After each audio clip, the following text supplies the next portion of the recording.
Olá galera, aqui é o professor Zeca de novo com vocês. Hoje a gente vai ver uma aulinha sobre colisões ou choques, beleza? Na verdade a gente está continuando a outra aula, né? Sobre conservação de quantidade de movimento. Em qualquer tipo de colisão, em qualquer tipo de batida ou choque, a gente sempre vai trabalhar no vestibular com um sistema isolado.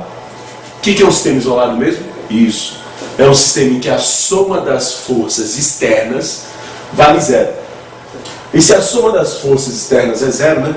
Num sistema isolado, a quantidade de movimento total,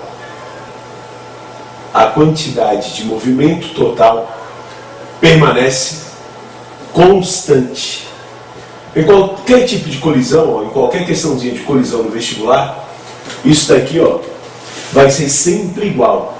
A quantidade de movimento total vai ser sempre a mesma em qualquer tipo de colisão. Ou o momento linear total é sempre o mesmo em qualquer tipo de colisão.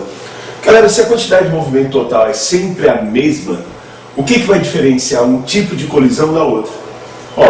Para a gente entender isso, a gente vai ter que pensar o seguinte: todo o corpo, na hora da batida, ele sofre uma deformação. Todo o corpo, na hora da batida, ele amassa. Beleza? Então a gente pode imaginar que todo o corpo, na hora da batida, ele se comporta como se fosse uma mola. Tudo bem? Vamos olhar aqui um videozinho em que a gente percebe isso. Olha só. Galera, o primeiro um aqui, do carro batendo numa barreira, que a gente já viu na aula anterior, né?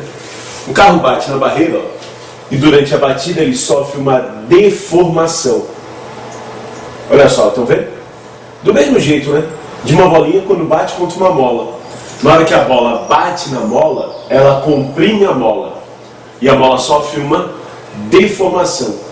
Tem um caso mais interessante aqui, de uma bolinha de golfe batendo numa parede. Olha só, mesmo corpos que aparentemente não deformam, eles também deformam na hora da colisão. Olha só essa daqui, galera, uma bola de golfe, que bate contra uma parede. Para quem nunca viu uma bola de golfe, ela vai ter a dureza, pelo menos, parecida com uma bola de sinuca. Beleza? Olha só, vendo em câmera lenta, a batida dela numa parede de metal. Olha só, aqui, olha a deformação que aparece na bola, durante a batida. Percebe? O que a bola faz? Na hora que bate, ela amassa, e na hora que desamassa, a bola volta. Exatamente como se fosse uma mola. É ou não é? Lembra, né? Quando a bolinha bate na mola, amassa a mola, daí a bola amassa, e depois, quando ela desamassa, a bola volta. Tudo bem? Então uma coisa que a gente tem que ter claro na cabeça é isso. Todo o corpo, no momento da colisão, ele sofre uma deformação. Mesmo que aparentemente a gente não perceba. Que a deformação ocorre muito rápido ou é muito pequena. Mas todo o corpo amassa. Se todo o corpo amassa, a gente pode pensar o seguinte, né? Todo o corpo, quando bate, ele se comporta como se fosse uma mola. E eu vou ter daí, 3 comportamentos possíveis. Quer ver, Galera, se os corpos amassam na hora da batida, então, a gente pode classificar ele como se fossem molas, né? Tem 3 classificações possíveis, Mola perfeita, mola meia boca. Meia boca é um termo técnico que eu gosto de usar. Beleza? Uma mola mais ou menos. Uma mola que não funciona. O que seria uma mola perfeita, hein? É uma bola de 1 metro que o cara esmaga até ficar com 80 centímetros e quando solta ela volta a 1 metro. Ela volta ao seu tamanho e forma original. Uma mola meia boca, né? Tem 1 metro, o cara esmaga até 80, ela volta até 85, 90, 92, mas não volta a ter 1 metro. E uma bola que não funciona, o cara esmaga, 1 metro fica com 80 e não volta nada. Beleza? Então o corpo que se comporta como uma mola perfeita, detalhe, o corpo que se comporta como uma mola perfeita, na verdade, não existe. Esse aqui seria um comportamento ideal, certo?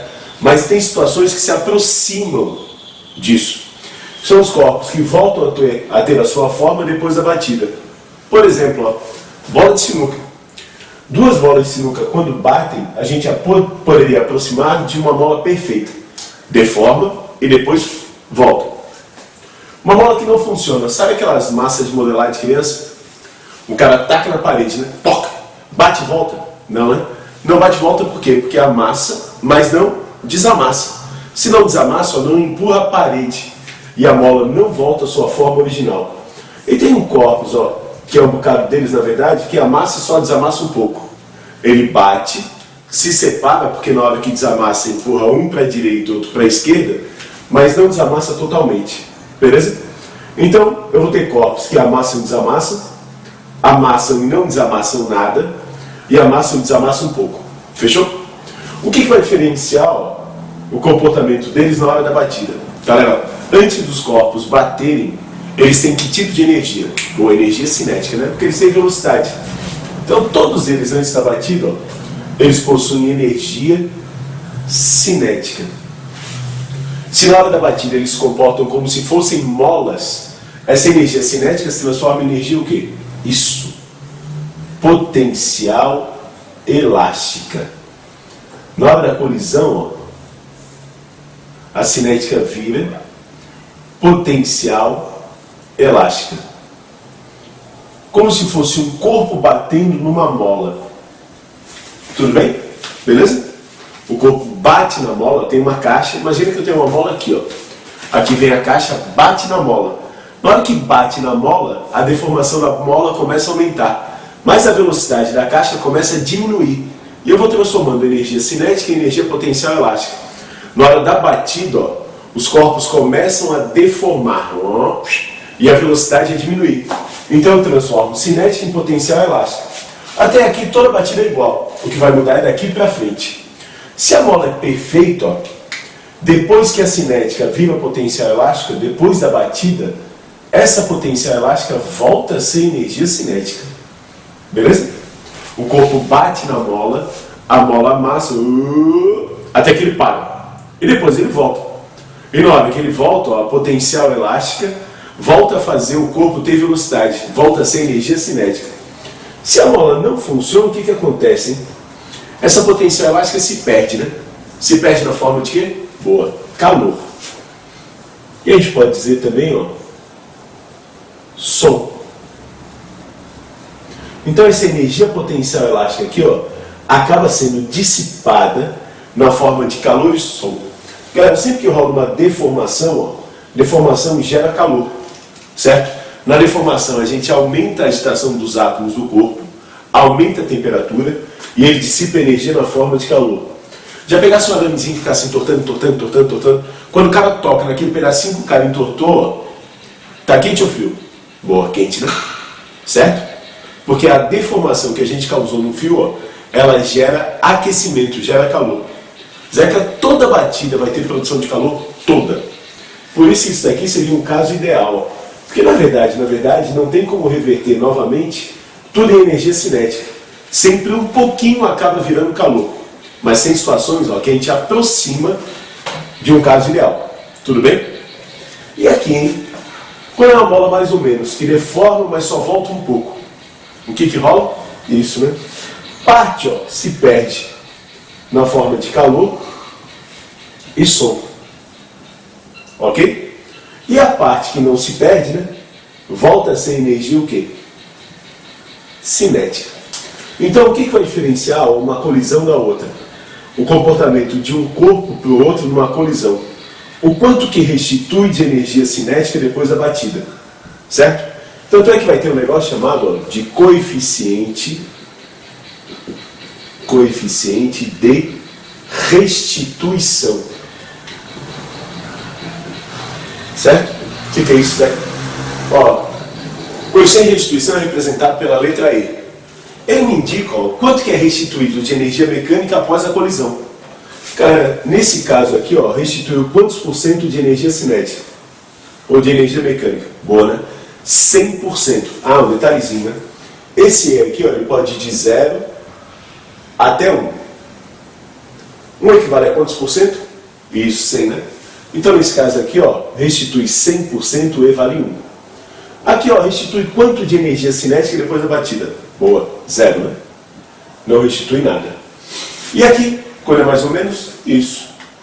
Restitui mais do que 0%, mas menos do que 100%. Um valor intermediário entre os dois. Tudo bem? Então, olha só, né? O que vai diferenciar o comportamento dos corpos na colisão, ó, é o quanto que restitui de energia mecânica depois da batida. Tudo bem até aí? Claro que vai existir um nome chique para os choques, né? vai ser um choque mola meia boca, né? Os nomes chiques são choque perfeitamente elástico, parcialmente elástico e perfeitamente inelástico. Perfeitamente elástico seria o que ali? Boa, mola perfeita, né? Esse aqui seria um choque, ó, uma colisão perfeitamente elástica. Ok? Mola meia boca seria, ó, parcialmente elástica.